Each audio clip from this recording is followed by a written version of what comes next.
This is Saturday Morning Mysteries. And we're your hosts, Alexis and Grace. Hello, everybody. This is Saturday Morning Mysteries, technically, but it's also our very first official bonus content video, aka our very first Toon Tangent, as you will see, at least especially on YouTube, if you're looking at our playlists, that's what it's under. So welcome to this Toon Tangent discussion. Hello. By the way, I'm Alexis. Yeah, thanks. I was so like, who's on my Zoom call right now? Who am I looking at? I don't recognize this person. Oh, Alexis, got it. Well, I'm Grace.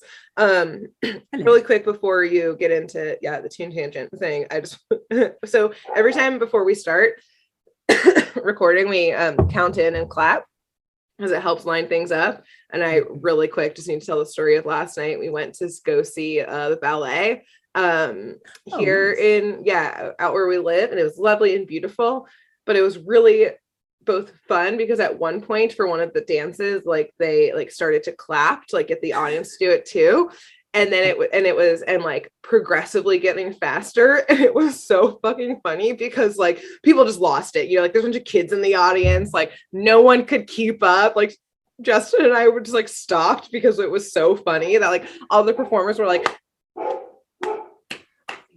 and then everyone was just like, and it also reminded me of how in high school and to this day, Bird and I, whenever we're in group settings and people are trying to keep a beat, Bird and I purposely try and fuck up the beat for everyone.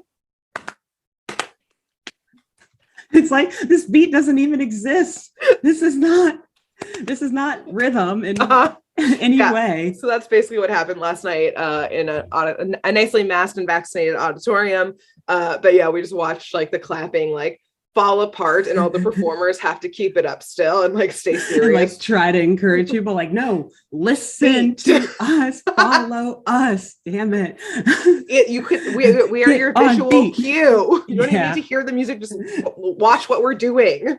Anyways, so that's funny. Yeah. Well, I hope you enjoyed the ballet. Yeah, it was great. Thank you. I hope that I hope it was exciting. It can be fun to watch things in live action, like the theater or the ballet. Do you see this transition? Oh my God, give this woman a raise. Today we are going to be talking about live action revivals of some of our favorite classic cartoons. Yeah, dude. I'm just blown away right now. Wheel that in. Y'all, we didn't plan any of this, and I straight off the dome. I have nothing else to say this episode because I really won't either. I think I used every brain cell for that transition. I'm out now.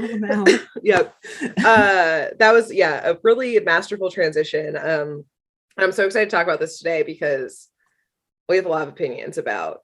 Well, I guess so maybe if someone's like not into cartoons and stuff, do you want to explain? I mean, I guess maybe the name is self-explanatory, but we don't want to assume. You want to explain just what like a live action cartoon is?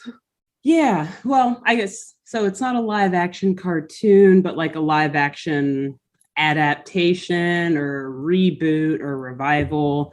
It's just essentially where you take the exact same characters from I guess it doesn't have to be your favorite cartoon, but from a cartoon or some sort of animation, and you just recreate those exact same characters and stories in live action. So obviously like no animation, probably some CGI, but not much. And it's just like actual human actors fulfilling these, or assuming, maybe not fulfilling, because I don't know if some of them are worthy. I'm not going to get it. Yes, exactly. But so we see this all the time, going back like with even the Archie comics. The classic famous Archie comics has now been turned into a show called Riverdale. Did you watch that? I do, and I'm actually going to talk about it like slightly probably in our first video, because it's connected, or in this discussion here, because it's connected to the first show we're going to talk about. Sweet. But yeah, I mean, technically, like, when you think about it, all of the Marvel movies and like DC movies and shows, those are all live action adaptations because they were either cartoons or just straight up comics at one point. So they can be super hit or miss. Now, why they keep happening, I don't know. I guess Yes. Some people want to see cartoons or like some of their favorite animated characters like in actual human form, even though we know that humans can't do the things that cartoons can do. So, I mean, you're already kind of reaching in a lot of these areas, but it can be fun. It can be fun to do. So sometimes it's exciting, but we'll see. We'll see with some of these shows if it is. Yeah, and I think just that point of like, and it keeps happening, question mark. One, I think there maybe is also a difference of note in comic book to live action, even if there is a cartoon in between. So like the Marvel ones, maybe there's a little difference there as well, because live action version of that has been going on forever, of like DC and Marvel and all that stuff. But it is an interesting the like, I don't know, market research of millennials and the fact that we love nostalgia, which like, hello, our entire Saturday morning mysteries is based on the fact that we love it. But just the, not even cartoon revivals, but just like the revivals of all of the shows we grew up watching that no one fucking asked for the revival of like Fuller House, Girl Meets World, like Fresh Prince, like all of this stuff. And then again, and movies and stuff. Again, no one asked for any of these. We just wanted the access to watch the reruns. That's it. Pretty much. I think the other thing too is, so there's a slight distinction between like revival and reboot also. Ooh, so when you revive something, it's like you're bringing it back, but not from, you're bringing it back from the dead, but you're not like rebirthing it. So it's revived, it's back, so it's continuing essentially. But then if you're rebooting something, then it's almost like, all right, we're starting over. We're starting fresh. So there is also that distinction with like the Fresh Prince one. I think that's more of like a I've not watched it, but from what I've heard, it's like exactly reboot, because it's totally a different story. But then you have like iCarly, which I hear is good. Have not watched it. That's a revival, I believe, because it's just continuing on now that she's like an adult. Older. So those like type of distinctions. Also, neither of those are live action adaptations. I just thought about those were always live action, but just those were examples to distinguish reboot versus revival. That is helpful. Anyway, thank you for that. But the one we're talking about today is, which one would this be considered?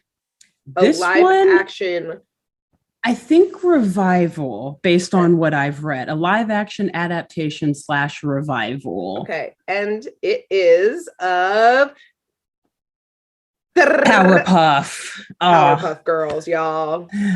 Powerpuff. Okay, where should we start? Well, that's a good question. I think the CW is wondering the same thing. Maybe a little bit of history. Start there. What's happening.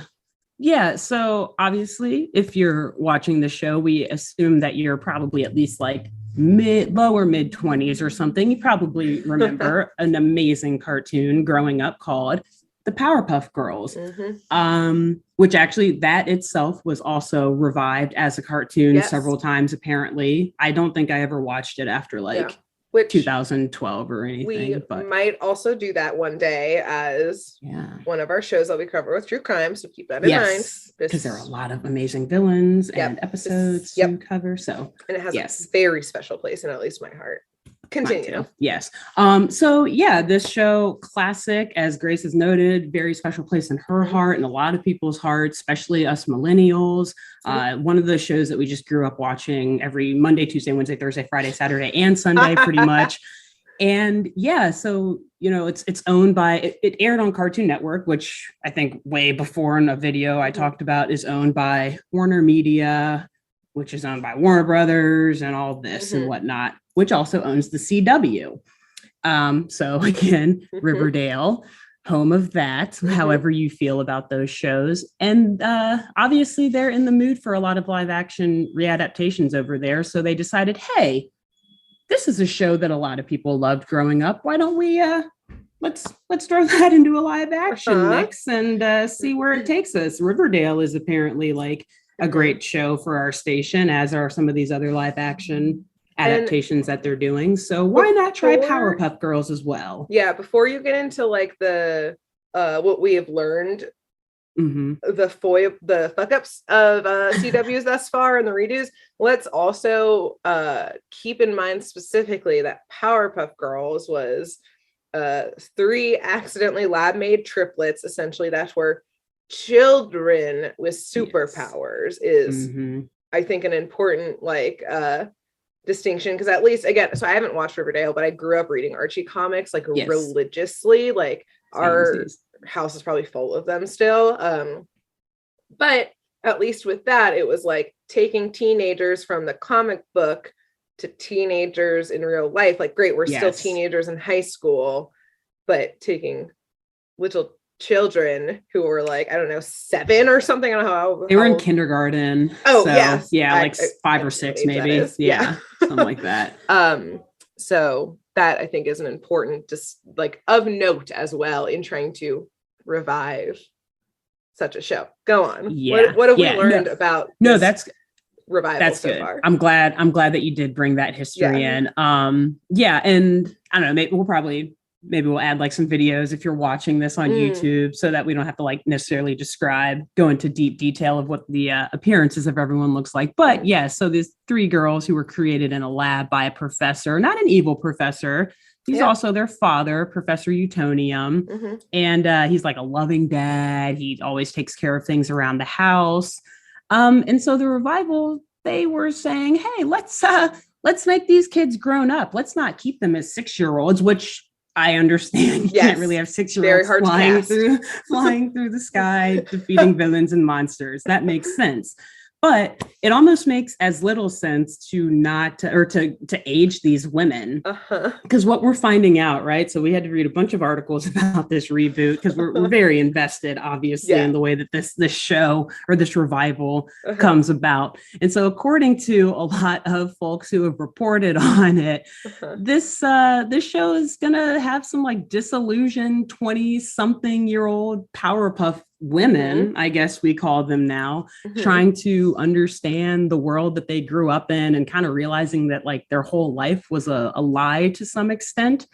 I hate it. So CW apparently also initially, at least maybe somewhat, hated it, because they ordered a pilot for the show back in February of last year, so a little over a year ago.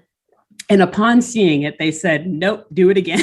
And they said a big old no. It was like, swung, and you ultimately missed. Which also, in one of the articles that I can't remember, we should give credit and stuff, but can't remember. So we'll put it in the show notes and stuff, the ones we read. But wasn't there also a script leak that there happened? Was, and so with some cringy ass lines in but it, like, Grace. Which was first, chicken or the egg? Did CW already say you guys need to do a new pilot, or was the script leaked, the internet lost their fucking minds, and then the CW was like, oh yeah, LOL, redo it? So I think it's like, the timeline is very close. Like all of those things happened like within a couple weeks of each other. I think they ordered the pilot. They didn't like it, but they weren't like publicly saying that. They were kind of hush hush, like, oh, let's go back to the drawing board. And then shortly after that, the script leaked. And then they were like, okay, now we have to come forward and say, there was a pilot. We didn't like it. So we had to pull it back. And there was a lot of question about whether the script was actually legit, but it was actually taken down from Twitter for a copyright violation. Oh, shit. So that is like proof beyond a reasonable doubt that shit was legit. That was a legit script. And it was cringy. It was edgy and campy. Like, how are you all those 3 things at once? Edgy, cringy, and campy. Felt like it was trying to both so I didn't read the script, but from the articles and stuff, like they wanted to make Powerpuff Girls, the show, like the HBO show Girls, was like the goal here, but also having it be a Cartoon Network. So basically, like, some of the stuff that we learned about the show, and sorry if this is jumping the gun, is of just like, what you mentioned of like disillusioned, that basically, we got information of of what Blossom came in or has become, and she's kind of like always been like the ringleader. She's the redhead one.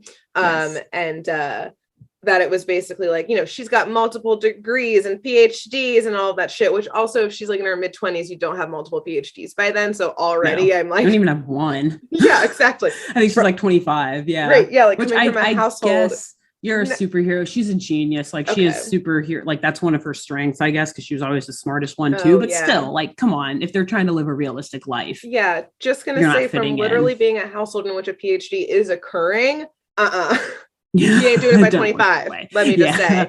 And unless she just graduated high school early. Anyways, yeah, it was like she's disillusioned because she's like, I never wanted that life. It's very much like, it reminds me of like a child actor situation of like, they become an adult and all of a sudden realize that they're traumatized from being a childhood actor.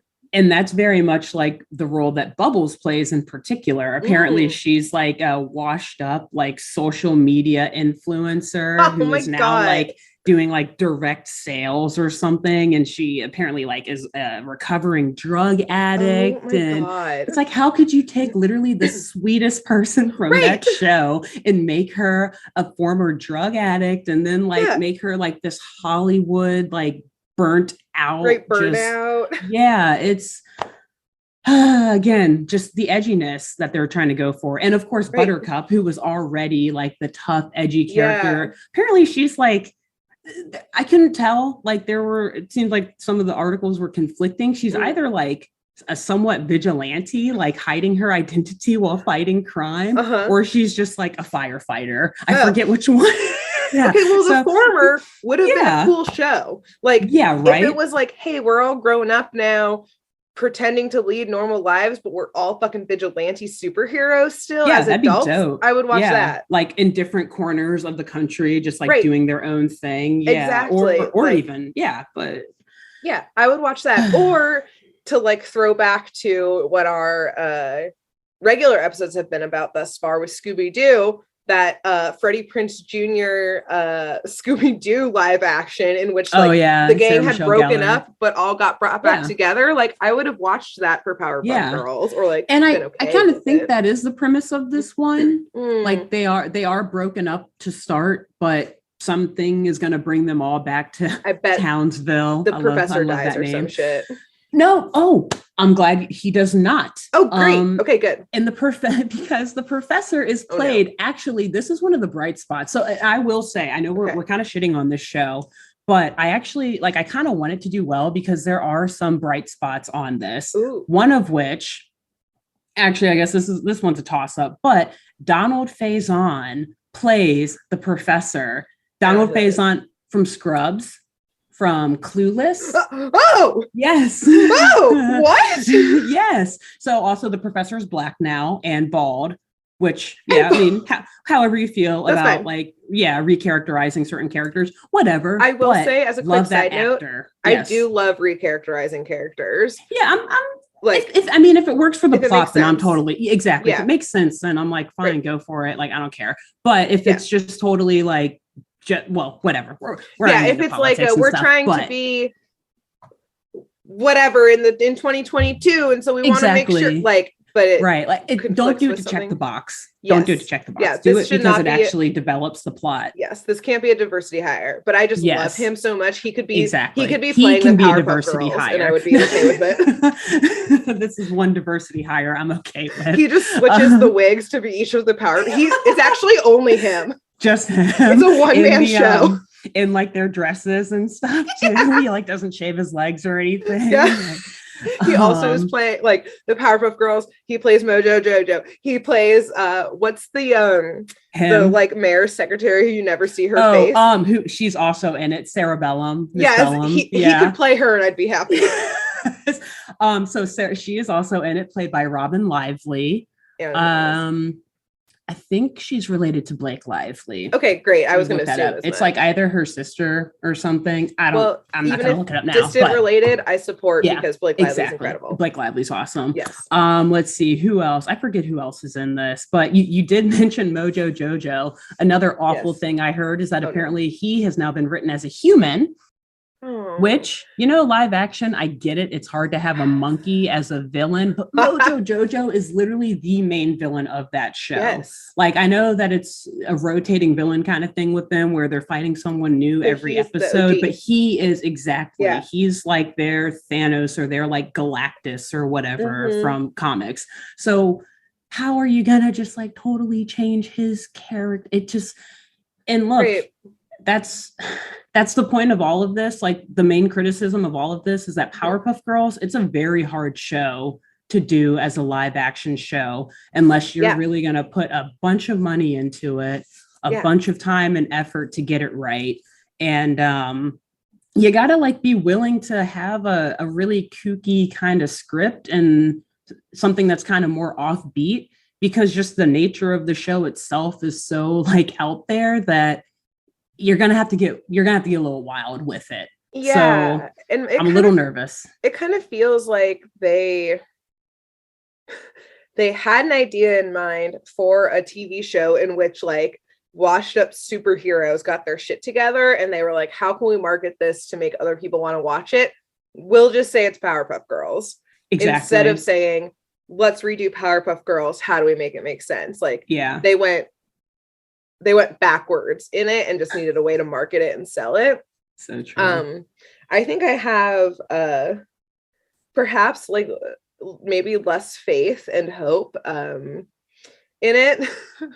Maybe because one of the things too, was, you know, in one of the articles, and maybe it's because I think you've maybe read a little more about it and followed it a little more closely, but it was like, you know, now these 20-something Powerpuff Girls are having sex with some of the villains and like that type of shit. Oh my god. Which also, if we're if we're following like timeline, that means these are now like 70-year-old men, right?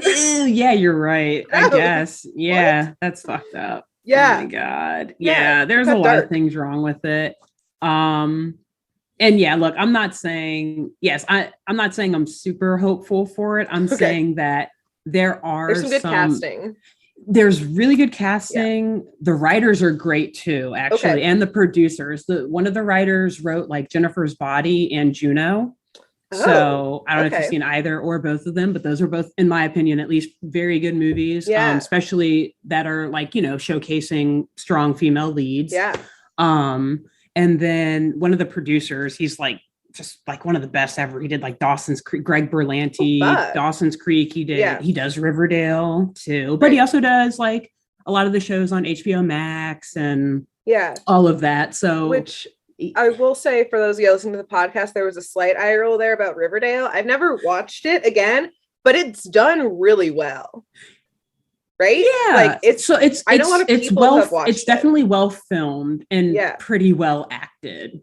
It's just that the stories are so ridiculous. I actually, so I don't watch it religiously. I watched the first couple seasons, like pretty much all the way through. And after that, I'm like, I can't pay attention anymore. Yeah. But whenever I randomly turn it on or tune in, I'm like, holy shit, I just realized this show is it's satire. Oh, but really? I don't think it actually is. But like if you look at it that way, it makes the show a lot better. Okay, great. Well, maybe we can do that with Powerpuff Girls. Because I'm like, these actors, how are they getting through these line reads? Because it's like the most ridiculous stories ever, Grace. Like that show is so hilarious and it's not supposed to be. What's the like great, I think it probably became a meme, like the whatever Sprouse twin is in it, like I'm Cole. Weird, I'm a weirdo. I get it, I'm weird. He said that's only like one of the craziest lines from that show, like not even skimming the surface. Yeah, I was like, oh wow, that's actually one of the more like docile ones. But anyway, so yeah, that aside, so knowing too that the show, that Powerpuff is going to be on the CW, it's like, ooh, so that's not a bright spot. That's like, okay, well, that makes me nervous. But seeing that the CW even saw the pilot and was like, no, we cannot air this. Yep. That is a bright spot in my opinion, because they're actually like really, really invested in getting this one right. And they're really working on it. Apparently, the woman who's playing Bubbles, she recently said that like, she's been talking to the writers and the producers as recently as like a couple weeks ago. so over a year since that pilot was, shown to the CW or the Warner Media executives. And she said, Dove Cameron, I think her name is, she was like, yeah, like they're still working at it and we're actually really happy with where it's going. Yeah. And she's like really trying to assure people that the writers really want to get this right because they know how popular Powerpuff Girls is. They don't want to fuck it up. They know that if they're going to do it, they have to like out of the gate, do it right. Perfect. Exactly. And, I feel that. So that is one of the reasons why I'm like, okay, when it comes out, I'll watch it. Yep. But one more little thing I'll add, and then I think I'll get off of my soapbox about the show. I think personally that it would be better suited for like HBO Max rather than a direct release on the CW. Because as I mentioned earlier, just the stories have to get so weird. Yeah. And you really have to be willing to push the envelope with some of the episodes just because of the nature of the villains and like 3 young adults having superpowers, but also you don't want it to be cheesy and campy, which if it's going to be on TV, it kind of has to be. Yeah, but you can only balance so much drama with that. Exactly. But then you look at like some of these amazing superhero shows on HBO Max, for example, like there's Titans and Doom Patrol, and even like Peacemaker was super fucking weird, but amazing. And then on Netflix, you have like the Umbrella Academy, which is very, very weird, but really, really good. So I think that if you put things on streaming services, it gives you like more freedom to get edgier and also weirder. Yes. And I think that would be a better fit for this show. So if it's on the CW, I'll still check it out maybe. But I do think that they're going to have better luck putting it on HBO Max if they want to have like a really, really good story. So I wonder if that's something that they're kind of mulling as they rework literally everything. I think that's a fantastic point, and I full force agree with that. Of like, if it's on the CW, it's going to be a drama and campy and like cheesy. But if it's on these other streaming services that have that freedom to be weird, pardon me, like yes, that's what it needs.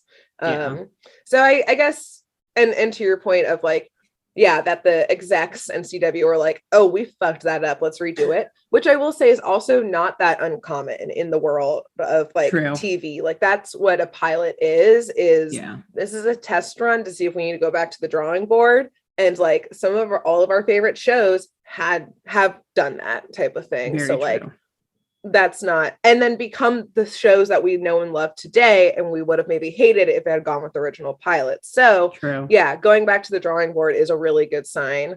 I think my final note and thought is that, or 2 thoughts of one, this conversation has given me a little more hope that I'm glad that I could I could lobby in favor of Powerpuff. You're welcome, CW and HBO Max. You're Sponsor welcome. Us. Yeah. And Netflix and everyone else, Warner Brothers, and everyone else. We love you all. We won't be picky. But but then also my very actual final thought is that, and this I think is just a note of like how deeply, and maybe like why I'm going into defense mechanism mode on this show of like automatically being like, no, I don't want it kind of thing, of just like my deep love for this show. When I was a kid, I had 3 maybe, I mean, you can't see this if you're listening to the podcast, but like hand and a half sized Powerpuff Girl dolls of the 3 of them, and I would make my brother be Mojo Jojo, or for some reason I'd make him be Godzilla sometimes, and I would just attack him with the Powerpuff Girls.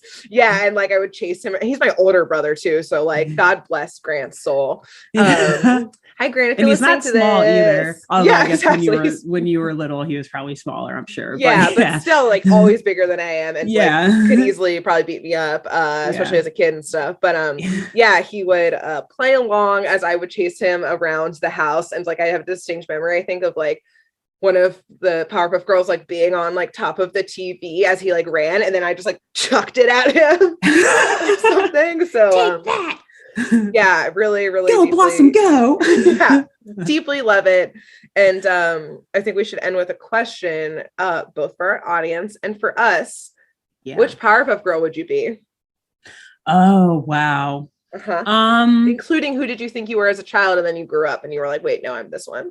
Yeah. So definitely, I mean, I think as a child, I probably thought I was Buttercup, and I probably grew up to be Buttercup. It's tough. It's hard. I mean, there's only 3 of them, so it's like there's more personality styles than 3, you know. Nope. But These yeah, 3. I mean, if I had to say one, because I was never like the starry-eyed goody 2 shoes girl like Blossom, or I mean like Bubbles. And I also wasn't like the bookish, nerdy Blossom, but I was more of the like, hey, let me go like play in the dirt and do outdoor sports and, you know, run around with my brothers. So I guess Buttercup, but I also wasn't like mean like her. So I don't know, but yeah, I guess Buttercup. Great take. I think what about you? When I was a kid, I think I thought that I was Bubbles, and I think it was because, I mean, you can't really tell now again on the video because my hair as I've gotten older has gotten darker, but when I was little, I used to have super blonde hair. So anytime there was a cartoon character with blonde hair that was a kid, I was like, well, that's me. Got it. And like, that was the only requirement. And I also, would like puppy dog eye my way through things as a child. And then as I've grown up, I was like, oh, I am so cynical. I'm Buttercup. Yeah. Right. No, this is not even a question. Yeah. Like I have maybe. Yeah. No, go ahead. Sorry. No, I was going to say like, I am kind of blunt, pretty cynical, don't really have time for some like bullshit or anything like that. Kind of cut to the chase. A lot of these features, I'm like, oh yeah, I'm a Buttercup, but I'm proud to be the Buttercup. I think we're both Buttercups, but maybe with the sprinkle now of Blossom too. Yeah, I was going to say, I think as you said, you're not become bookish. Nerdier. Yeah, I was like laughing at your bookshelf behind you, full of law books.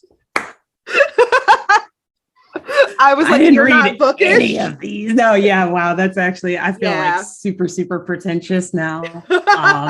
But that's funny. It's okay. This whole shelf, these are all just comics. A lot of these are like conspiracy books and autobiographies and stuff. So it's, I'm not that bookish, y'all. I mean, you literally just said the word autobiography.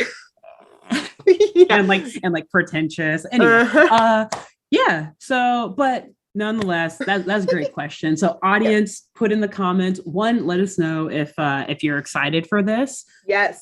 2, let us know if you weren't excited for this at the beginning, if we were able to change your mind and you now are waiting with bated breath. Yeah. And we made you unexcited. Exactly. However your feelings are about this revival, let us know. And then also tell us like which Powerpuff Girl, men and ladies, which Powerpuff woman or girl were you? Or just maybe which character. Yes. Maybe you were the professor, maybe you were the mayor, maybe you were Fuzzy Lumpkin, I don't know.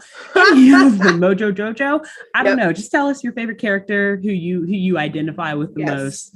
And we hope to have future also follow-ups as this develops. We'll have future Toon Tangents about what's going on with it, because we will be following this story for sure. For sure. Yeah. But until then, enjoy more Saturday morning mysteries or Toon Tangents. And all of the above. All right. Bye. Bye. Thanks for tuning in to Saturday Morning Mysteries. If you enjoyed this episode, please share, rate, review, leave us a like, and drop a comment. We post episodes every Saturday and bonus Toon Tangents whenever we feel like it. So please subscribe so you don't miss the shenanigans. And if you want to follow us on YouTube, click the bell under the YouTube subscribe button to receive notifications when new videos are posted. And if you want to subscribe to the podcast, we have no idea what you're listening to us on, so just hit the big subscribe button on whatever app you're using. We believe in you. Give us a follow on Twitter and Instagram at SatmornMist, all the abreves, and let us know if you have any episode or show requests by emailing SaturdayMorningMysteries@gmail.com. Thanks to Jenna Kendall for the logo design and to Ava Sakiki for the music used during this week's episode. See y'all groovy kids next week on Saturday Morning Mysteries.